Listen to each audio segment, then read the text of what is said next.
নমস্কার, আমি তনুশ্রী নিয়ে এসেছি এক নতুন রেসিপি। আপনাদের সামনে হাজির হয়ে গেছি নিয়ে টাটকা টাটকা পুঁই ডাঁটা। পুঁই ডাঁটা আমরা অনেকে অনেক রকমভাবে রান্না করে খেয়ে থাকি, কিন্তু বিশ্বাস করুন আজ আমি আপনাদেরকে ঠিক এইভাবে বেগুন, পুঁই ডাঁটা দিয়ে আর একটা অ্যাড করছি ছোলা, এই তিনটে সামগ্রিক দিয়ে বাড়িতে থাকা সামান্য কিছু মশলা দিয়ে এত দারুণ একটা রেসিপি তৈরি করব, আপনারা তো অবাক হয়ে যাবেন। মাছের মধ্যে রুই, শাকের মধ্যে পুঁই। পুঁই ডাঁটা আমার কিন্তু খুব একটা প্রিয় খাবার। আমি জানি আমার মতন অনেকেই আছেন যারা পুঁই ডাঁটা খেতে ভালোবাসেন। ঘরে থাকা হাতে গোনা কয়েকটা জিনিস দিয়ে এই পুঁই ডাঁটাটা আমি এত টেস্টিভাবে রান্না করে আপনাদেরকে দেখাবো, আপনারাও বাড়িতে বানিয়ে খাবারটা খেয়ে আমাকে অবশ্যই কিন্তু কমেন্ট করে আজ কিন্তু আমি সবজি কাটার জন্য বিখ্যাত সেই কাঠবোর্ড আর ছুরির ব্যবহার করিনি। আজ আমি ঘরোয়া পদ্ধতিতে একদম সুন্দরভাবে বটি নিয়ে বসে পড়েছি। তবে যারা বোর্ডের মধ্যে কাটতে কমফোর্টেবল তারা কিন্তু বোর্ডও কাটতে পারেন। এটা সবার নিজের নিজের চয়েসের উপর ডিপেন্ড করছে। তো চলুন, পুঁই ডাঁটাগুলো আমি সুন্দরভাবে কেটে নিয়েছি, কয়েকটা ডাঁটা আরও বাকি রয়ে গেছে। এরপরে দেখাই একটা জিনিস, এই যে পাতাগুলোর ঠিক এই কাণ্ডটা, এই যে অংশটা আমরা এইভাবে একটুখানি কেটে কেটে বাদ দিয়ে দেবো।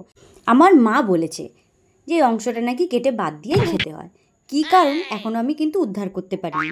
আপনারা যদি কেউ জেনে থাকেন অবশ্যই কিন্তু জানিয়ে যাবেন কেন বলে, কী কারণে এই অংশটা বাদ দিতে হয়। পাতাগুলো আমি ঠিক সুন্দরভাবে এভাবে কেটে নিয়ে নিলাম। এবারে বেগুনটাকে দুভাগ করে কেটে নিচ্ছি। দেখুন কি সুন্দর, একদম কচি বেগুন, দারুণ জমে যাবে আজ তরকারিটা। বেগুন কাটছি বা বেগুন কাটছে এই ওয়ার্ডটা নিয়ে সত্যি আমি যতবার বলছি আমার হাসি পাচ্ছে। কারণ আমরা সাধারণত কেউ যখন কোনো মিথ্যে কথা বলে তখন বেগুন কাটছে বলে এইভাবে আমরা তুলনা করে থাকি। কি আমি ঠিক বলেছি তো? এরপরে আমি আলুগুলোকে সুন্দর করে ছাড়িয়ে পিস পিস করে কেটে গামলার মধ্যে নিয়ে নিলাম। আলু থেকে আমরা যেভাবে খোসাগুলো কেটে বাদ দিয়ে দিই, জীবনে যদি এরকম কোনো মানুষ থেকে থাকে যে আপনাকে নেগেটিভ কথাবার্তা বলে, সেই মানুষগুলোকে ঠিক এইভাবেই গা থেকে ছেড়ে বাইরে ফেলে দিন। তাতে দেখবেন আপনারা কিন্তু অনেকটাই হ্যাপি থাকবেন। এর মধ্যে সবজি আমার কাটা কমপ্লিট হয়ে গেছে।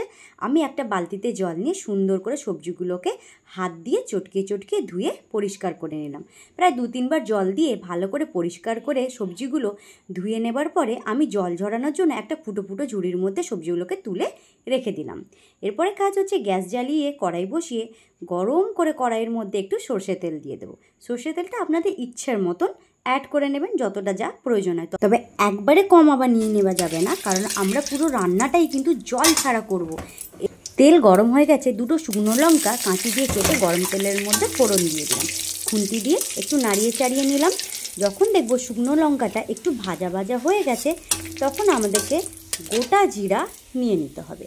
গোটা জিরা অবশ্যই রাখতে হবে, তবে তো সবজির মধ্যে টেস্টটা আরও ভালো আসবে। জিরেটা কড়াইয়ের মধ্যে দিয়ে দেওয়ার পরে দেখবেন চটর পটর করে ঠিক ফেটে গেছে, তার মানে জিরেটা ভাজা হয়ে গেছে। এরপর কেটে রাখা সবজিগুলো এই গরম তেলের মধ্যে ছেড়ে দিলাম। খুন্তি দিয়ে খানিকক্ষণ এই গরম তেলের মধ্যে নাড়াচাড়া করে নেব। কিন্তু মনে রাখতে হবে আমরা যখন সবজিগুলো কড়াইয়ে দিয়ে দিচ্ছি, গ্যাসের ফ্লেমটা আমরা বাড়িয়ে দেব, হাইতে করে রাখবো, কারণ এই সময় ডাঁটা থেকে ভীষণ পরিমাণে জল ছাড়বে। আর একবারে লো করে দিলে সবজি কিন্তু কাদা কাদা হয়ে যাবে। অপরদিকে গ্যাস জ্বালিয়ে একটা কুকার বসিয়ে দিলাম। কুকারের মধ্যে কাঁচা ছোলাগুলো দিয়ে দিলাম। কাঁচা ছোলাগুলো দিয়ে কুকারের মধ্যে আমরা 1 থেকে 2টো সিটি মেরে নেব। আগে জল দিয়ে দিলাম, জল দিয়ে দেওয়ার পরে ঢাকনা লাগিয়ে দিলাম। ঢাকনা লাগিয়ে আমি ছোলাগুলো বয়েল করার জন্য গ্যাসের উপরে বসিয়ে রাখলাম। অপর দিকে সবজির মধ্যে দিয়ে জল টেনে নিয়েছে। এরপরে কি করব, গ্যাসের ফ্লেমটাকে একটু আস্তে করে ওপর থেকে 2 চা চামচ মতো নুন, আমার সবজির হিসাবে আমি নুনটা অ্যাড করেছি, আপনারা আপনাদের মতন দেখে নেবেন, আর একটু অল্প হলুদ দিয়ে সুন্দর করে নেড়ে চেড়ে নিলাম। দেখুন এরই মধ্যে সবজিগুলো কিন্তু বেশ একটু ভাজা ভাজা হয়ে গেছে। নুন হলুদটা দিয়ে আমরা ভাজা ভাজা করে নেব সবজিটা, কিন্তু এরপর আবার আমরা গ্যাসের ফ্লেমটাকে বাড়িয়ে দেব। এইদিকে একা মেয়ে দেখে রান্না করে অমনি সিটি মারা শুরু করে ফেলে। মারুক 2-3বার সিটি মারুক, আমি তো পাত্তাও দেব। যাক গে, সিটি মারা যদি কমপ্লিট হয়ে যায় তারপরে আমি গ্যাসের ফ্লেমটা দেব বন্ধ করে। ঠিক 2 থেকে 3টে সিটি দেওয়ার পরেই ছোলা কিন্তু সিদ্ধ হয়ে যাবে। কুকারে ঢাকনা খুলে দেখে নিলাম, হ্যাঁ কুকারটা ঠান্ডা হবার পর অবশ্যই ঢাকনা খুলে দেখে নিলাম ছোলাগুলো বের করে। এই দেখুন আমি সুন্দর করে সামনে দেখিয়ে দিচ্ছি, ছোলা কিন্তু সিদ্ধ হয়ে গেছে। এবারে আমরা জল ঝরিয়ে রেখে দিলাম ছোলাগুলোকে, ঢাকনা খুলে নিয়ে সবজিটাকে নেড়ে নিচ্ছি। দেখুন বেশ লাল লাল করে ভাজা ভাজাও সবজিটা কিন্তু আমার হয়ে গেছে।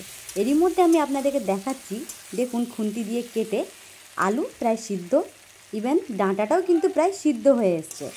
আমরা এর মধ্যে 1 ফোঁটাও জল দিইনি। ঠিক এই সময় সিদ্ধ করে রাখা ছোলাটা তরকারির মধ্যে দিয়ে ভালো করে নাড়িয়ে চাড়িয়ে নিচ্ছি। এরপরে পালা মশলা অ্যাড করার। প্রথমে নিচ্ছি জিরে গুঁড়ো অল্প একটুখানি, তারপরে নিচ্ছি ধনিয়া গুঁড়ো একটুখানি, তারপরে নিচ্ছি কাশ্মীরি লাল মির্চ। কাশ্মীরি লাল মির্চটা দিলে তরকারিতে কালারটা ভালো আসে। আচ্ছা, এরপরে একটা কথা বলি, যেহেতু এটা একদমই নিরামিষ সবজি তাই আমি এর মধ্যে একটুখানি লঙ্কা গুঁড়ো অবশ্যই অ্যাড করে নেব, যাতে একটু ঝাল ঝাল হয় সবজিটা। যদি আপনারা কেউ ঝাল খেতে অপছন্দ করেন অবশ্যই এটা স্কিপ করতে পারেন। এইবারে আমি সমস্ত মশলা দিয়ে তরকারিটাকে এইদিক ওইদিক করে নাড়িয়ে নিলাম। নাড়িয়ে নেবার পর আবার ঢাকনা দিয়ে দিলাম। এবারে আমি গ্যাসের ফ্লেমটা আস্তে করে দেবো। আস্তে করে নিয়ে ঢাকনা লাগিয়ে বারবার করে ঢাকা লাগাবো, তুলবো আর একটু নাড়িয়ে চাড়িয়ে নেবো। তরকারিটা সম্পূর্ণভাবে রেডি হয়ে গেছে। এই দেখুন আপনাদের সামনে কি দারুণ লাগছে দেখতে। হাতের মধ্যে অল্প একটু গুঁড়ো গরম মশলা নিয়ে ছড়িয়ে দিয়ে নাড়িয়ে নিয়ে আবার তরকারিটাকে আমরা ঢাকনা লাগিয়ে দেব।